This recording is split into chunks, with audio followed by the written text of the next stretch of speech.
बिस्मिल्लाहिर्रहमानिर्रहीम वस्सलातु वस्सलामु अला रसूलिल्लाह व अला आलिहि व सहबिहि अजमईन। मारका बदर और शाह हबशा सरज़मीन हिजाज़ में रूनुमा होने वाले वाक़यात की पल पल ख़बर रखते थे।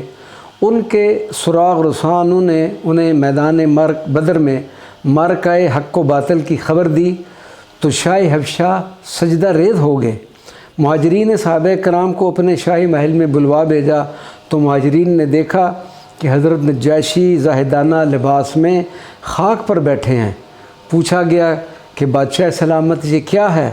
फरमाया कदीम आसमानी किताबों में लिखा है कि जब अल्लाह तबारक व तआला अपने बंदों पर कोई इनाम फरमाए तो उन्हें शुक्र व तवाज़ो के साथ खाक पर सजदा रेज़ होना चाहिए।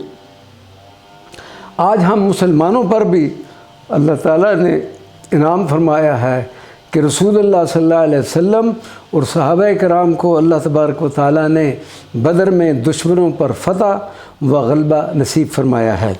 बिलाद बनु दमरा के पास एक वादी है जिसे वादी बदर कहते हैं। मैं अपने दौर ग़ुलामी में वहाँ पर अपने दमरी आका के ऊँट चराया करता था।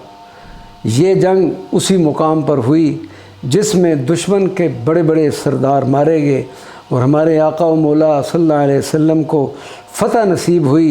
आप सब को खुशखबरी हो और अपने रब के हजूर सजदा रेज़ हो जाओ।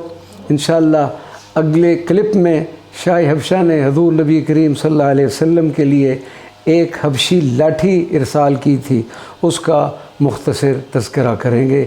वमा अलैना इल्लल बलागुल मुबीन।